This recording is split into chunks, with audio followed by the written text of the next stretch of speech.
Bonjour à toutes et à tous, bienvenue au Conservatoire botanique national de Bailleul. Aujourd'hui, je vous emmène à la découverte de nos jardins. Et ici maintenant, le jardin des plantes sauvages, qui est notre plus grand jardin, qui fait un peu plus de 9000 m² et qui comprend 1000 espèces de plantes environ, dont la plupart sont des plantes sauvages qui poussent dans la région. Allez, je vous emmène. Alors, le jardin des plantes sauvages, il est divisé en 4 grandes parties. Là, je me trouve dans la zone où les parcelles regroupent les plantes par famille. Donc là, par exemple, on a la famille des géraniums, avec ici le superbe géranium sanguin. On a aussi, par exemple, la famille de la menthe, là-bas, la famille de la pâquerette. On a derrière la famille du bouton d'or, etc., etc. Alors, la seconde partie du jardin, dans cette seconde partie, ont été recréés des mini-milieux naturels qu'on retrouve dans la région.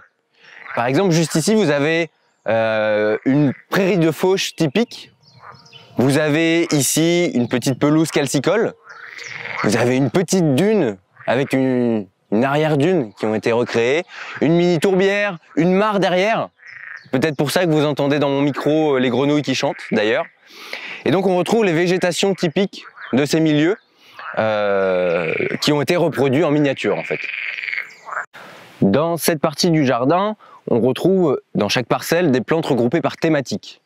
On a par exemple les plantes et leurs moyens de défense qui sont toutes regroupées à un même endroit. On va aussi retrouver la thématique de la séduction des insectes, comment les plantes font pour attirer, pour être pollinisées. On a aussi comment elles dispersent leurs graines, leur technique pour disperser les graines, comment elles se reproduisent et comment elles se clonent.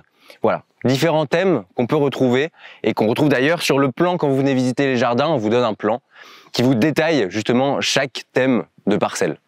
Cette dernière partie concerne les plantes qui sont liées à l'homme.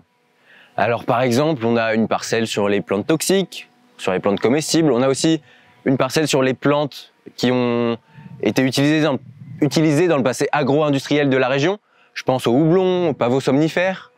On a aussi une parcelle avec les variétés potagères locales et leurs cousines sauvages, par exemple la carotte sauvage et la carotte de Tilk, voilà, qu'on connaît bien dans la région. En plus du jardin des plantes sauvages que je viens de vous présenter, il y a aussi ce jardin-ci, le jardin des plantes médicinales, qui comprend à peu près 500 espèces qui viennent de toute l'Europe et qui ont donc des intérêts donc médicinaux pour la préparation de remèdes.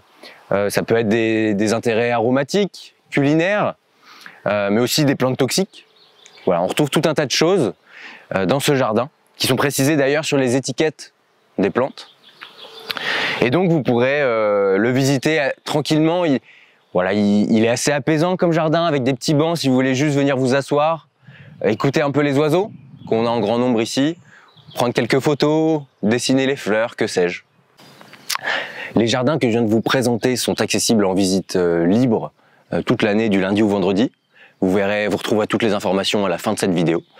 Si vous souhaitez en apprendre un petit peu plus, on organise plein de visites guidées qui sont toutes répertoriées sur notre site internet ou sur notre Facebook. On peut même prévoir ensemble, si vous voulez, vous nous appelez pour un groupe, une visite personnalisée. Ça peut être le week-end même d'ailleurs. Voilà.